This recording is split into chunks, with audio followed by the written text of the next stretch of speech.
High বন্ধুরা, good evening. তোমরা সবাই কেমন আছো? আশা করছি সবাই খুব খুব খুব ভালো আছো। আমরাও ভালো আছি আর ভালো থাকার চেষ্টা করছি। তো ভগবানের কাছে প্রার্থনা করছি সবাই তোমরা ভালো থাকো, সুস্থ থাকো এবং আহ, আমাকে সবাই একটু সাপোর্ট করো। আজকে আবার তোমাদের কাছে আমার কিছু মনের কথা শেয়ার করতে চলে আসলাম। যদি কথাগুলো ভালো লাগে তাহলে অবশ্যই লাইক কমেন্ট করো, আর যদি কথাগুলো ভালো না লাগে তাহলে প্লিজ স্কিপ করে যাও। প্লিজ কেউ উল্টো পাল্টা কমেন্ট করো না। আমি আমার নিজের মনের কিছু কথা, নিজের কিছু বক্তব্য তোমাদের সাথে শেয়ার করছি। আহ, জানি না তোমাদের কেমন লাগবে বা কেমন লাগা উচিত। অনেক পুরুষ আছে সারাদিন অনেক কষ্ট করে পরিশ্রম করে বাড়ি এসে অসুস্থ বইয়ের সেবা করে, তাই না? অনেক পুরুষই কিন্তু এমন আছে, আমারও চোখে দেখা অনেক পুরুষ এমন আছে। সারাদিন বাড়িতে কাজকর্ম মানে বাইরে কাজকর্ম করে তারপরে আহ, উম, বউ অসুস্থ, বউকে সেবা করা, তার হাতে হাতে কাজ করে দেওয়া, অনেক পুরুষ এমন আছে। কোনো কিছুর বিনিময়ে কিন্তু কোনো কিছুর বিনিময়ে কিন্তু বউকে সেবা করে না। যে বউকে সেবা করলো কোনো কিছু বিনিময়ে, তা কিন্তু না। বউকে ভালোবাসে তাই সে বউয়ের সেবা করে। কোনো মেয়ে চায় না স্বামীকে রেখে অন্য কোনো পুরুষের সাথে কথা বলতে, অন্য কোনো ছেলের সাথে গল্প করতে, বন্ধুত্ব করতে বা কোনো সম্পর্কেই জড়াতে কোনো মেয়ে চায় না। কিছু কিছু ছেলে বা বউয়ের সাথে কথা বলতে বা গল্প করতে গেলে সমস্যা সমস্যা কিছু কিছু ছেলের সাথে যখন কোনো বউ কথা বলে না, তখন তার কি বলবো তোমাদের, ধরো কোনো বউ কোনো ছেলের সাথে বন্ধুত্ব করলো, তো যদি সে কথা বলে তাহলে সেটা নিয়ে না সবার অনেক সমস্যা হয়, অনেক সমস্যা হয়। কেন কথা বলছে, কী জন্য কথা বলছে, কী কারণে কথা বলছে, কে হয় ওটা, অ্যাকচুয়ালি কিসের সম্পর্ক, সেটা সবাই তাই নিয়ে আলোচনা করে। আলোচনা বিশেষ করে করে হচ্ছে শ্বশুরবাড়ির লোকজন আর স্বামী, তাই না? সরি, আবারও বলছি, আমার কথাগুলো শুরু করার মুহূর্তে মাঝখানে আমি আবারও তোমাদের কাছে ক্ষমা চেয়ে নিচ্ছি। কোনো ভুল ত্রুটি হলে অবশ্যই আমাকে ক্ষমা করে দিও। আজকে সত্যি বলছি, বলার দরকার বলে মনে হলো বলে আমি কথাটা বলছি। স্বামীর কাছ থেকে যদি বউ তেমন ভালোবাসা, সে তেমন কেয়ার, তেমন আদর পায় না, তাহলে কিন্তু কোনো পুরুষের সাথেই কোনো মেয়েই কথা বলতে চায় না, বলবেও না। একটা পুরুষের সাথে একটা মেয়ে কিন্তু বন্ধুর মতনই মিশতে চায়, বন্ধুর মতনই মেশে। যখন সেই মেয়েটা কথা বলতে বলতে দীর্ঘদিন কথা বলতে বলতে কোনো সম্পর্কে যদি আবদ্ধ হয়ে যায় না, তার পেছনে দায়ী থাকে কিন্তু তার স্বামী আর তার শ্বশুরবাড়ির লোকজন। আজকে যে কারণেই মেয়েটার সম্পর্কে জড়াক না কেন, যে মুহূর্তেই জড়াক না কেন, তার জন্য প্রথমে দায়ী করা যায় তার স্বামীকে। কারণ সে যদি সেই সময়টা, সেই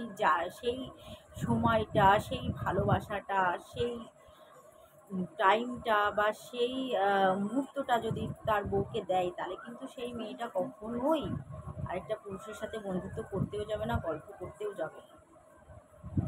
একটা পুরুষের সময় হয় সারাদিন কাজকর্ম করে এসে বন্ধুদের সাথে গল্প করার, আড্ডা মারার, ঘুরতে যাওয়ার, ঘুরে আসার, কিন্তু বউর সাথে গল্প করার বা সময় দেওয়ার বা আড্ডা মারার সময় তার হয় না। কিন্তু কেন? যখন সেই বউটা দিনের পরে দিন বা মেয়েটা দিনের পরে দিন অবহেলিত হচ্ছে, অবজ্ঞা হচ্ছে, তারও তো মনের কিছু কথা থাকে, শোনার লোকের অভাবও তার থাকে।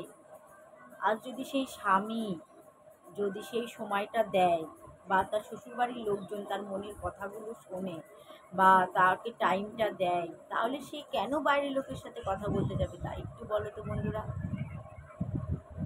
তোমরা একটু বলো তো। বউটা যদি শ্বশুরবাড়ির লোকজনকেও কাছে না পায়, স্বামীকেও যদি কাছে না পায় তার মনের কথাগুলো বলার জন্য, তখন সে তো বাইরে বন্ধু পাঠাবেই না। যে একটা ভালো ছেলে বন্ধুর সাথেও কথা বললো বা কিছু, মানে ছোট ছেলে বন্ধুর সাথেই মনের কথা শেয়ার করলো। হ্যাঁ, বাপের বাড়ি বলা যেতে পারে, কিন্তু বাপের বাড়িও কিভাবে বলবে? বাপের বাড়ি যখন তার মনের কথাগুলো বলবে, তারা তো চিন্তা করবে, টেনশন করবে, তাকে নিয়ে নানান চিন্তায় তারা পাগলের মতন করবে। সেই জন্য কিন্তু সে মেয়েটা কিন্তু বাপের বাড়িও কোনো কথা বলতে পারে না। সে কিন্তু তার সব ধ্যান জ্ঞানী মাথায় রাখে যে না, তার স্বামী, তার শ্বশুর বাড়ির লোকজন তার কথা, তার মনের কথাগুলো শুনুক, তাকে একটু সময় দিক, তাকে নিয়ে ঘুরুক ফিরুক। কিন্তু সেটা হয় না। তখন সে কিন্তু বাধ্য হয়ে একটা ছেলের সাথে বন্ধুত্ব করে এবং তার মনের কথাগুলো তার সাথে শেয়ার করে। যখন সেই বন্ধুত্বের কথাটা তার শ্বশুরবাড়ির লোকজন বা স্বামীতে জানে যে তার বউ বা তার বৌমা বা তার বাড়ির বউ একটা কোনো ছেলের সাথে গল্প করে এবং তার সাথে সব কথা বলে, তার মনের কথা, তখন কি করে তার শ্বশুরবাড়ির লোকজন, তার স্বামী সারা পাড়ায় রটায় কি আমার বউ ভালো না, আমার বউয়ের অমুকের সাথে সম্পর্ক, আমার বউ অমুকের সাথে সম্পর্ক করেছে, গল্প করে, ফোন করে, এ করে ও করে, নানান কেচ্ছা, নানান নোংরা নোংরা কথা বলে। অ্যাকচুয়ালি সত্যি করে তোমরা একটু বলতে পারো এই দোষটা অ্যাকচুয়ালি কার? তোমরা একটু বলতে পারো? আজকে মেয়েটা কেন বাইরের লোকজনের সাথে কথা বলতে যাবে? নিশ্চয়ই দরকার নেই বাইরের বন্ধু পাতানোর কথা বলা। যদি তার শ্বশুরবাড়ির লোক, যদি তার স্বামী তাকে সময়টা দেয়, কেন শ্বশুরবাড়ির লোক সারা পাড়া রটাবে বা মুখে মুখে আলোচনা করবে যে বউটার চরিত্র ভালো না, বউটা ভালো না, বউটার অন্য কারোর সাথে সম্পর্ক আছে? এসব কথা কেন আসবে আজকে? নিশ্চয়ই আসার কোনো প্রয়োজন নেই। তাই কোনো মেয়েই কিন্তু অন্য মানুষের সাথে কথা বলতে চায় না, যদি সেই সময়টা, সেই জায়গাটা যদি বউটা বা মেয়েটা তার স্বামীর কাছে পায়। যদি এই সব কিছুর পেছনে যদি মেয়েটা যদি কোনো বউটা বা মেয়েটা যদি কারোর সাথে গল্প করেও থাকে বা কথা বলেও থাকে, বন্ধুত্ব হিসাবেই কিন্তু কিন্তু রটাচ্ছে কারা? স্বামী, শ্বশুরবাড়ির লোকজন, যে অমুকের সাথে সম্পর্ক, আমার বউয়ের অমুকের সাথে সম্পর্ক, বন্ধুত্ব। তোমরা জানো এইসব নিয়ে নানান কালচার করে বেড়াচ্ছে। কে কে বলছে? শ্বশুরবাড়ির লোকজন আর স্বামীতে। তাছাড়া কিন্তু কেউই বলছে না। অপরাধীটা কে? আজকে এইসবের জন্য অপরাধীটা কে? অপরাধীটা কিন্তু স্বামী। স্বামী যদি ঠিক টাইমটা দেয়, স্বামী যদি অবহেলা না করে, তাহলে কিন্তু সেই বউটা বা মেয়েটার কিন্তু অন্য কারোর সাথেই কথা বলার কোনো প্রয়োজন পড়ে না, বাইরে বন্ধুত্ব করারও কিন্তু দরকার পড়ে না। তাই বন্ধুরা, একটা কথাই বলবো, সময় থাকতে নিজের ঘরের বউকে সময় দাও, টাইম দাও, অবহেলা করো না। মন প্রাণ দিয়ে তাকে ভালোবাসো, তাকে নিয়ে ঘুরতে যাও, তার কি দরকার দেখো, দেখবে তুমি তার থেকে দ্বিগুণ ভালোবাসা পাচ্ছো। সে তোমার থেকে দ্বিগুণ তোমাকে ভালোবাসবে, আগলে রাখবে, সামলে রাখবে, সব বিপদ আপদ থেকে তোমাকে সেই কিন্তু বাঁচাবে, অন্য কিন্তু কেউ না। বুঝেছো? আমি জানি না আমার কথাগুলো আমি ঠিক গুছিয়ে তোমাদের বলতে পারলাম কি না, তবে এটুকুই বলবো, আমার কথাটা তোমরা বোঝার চেষ্টা করো, একটু বোঝার চেষ্টা করো।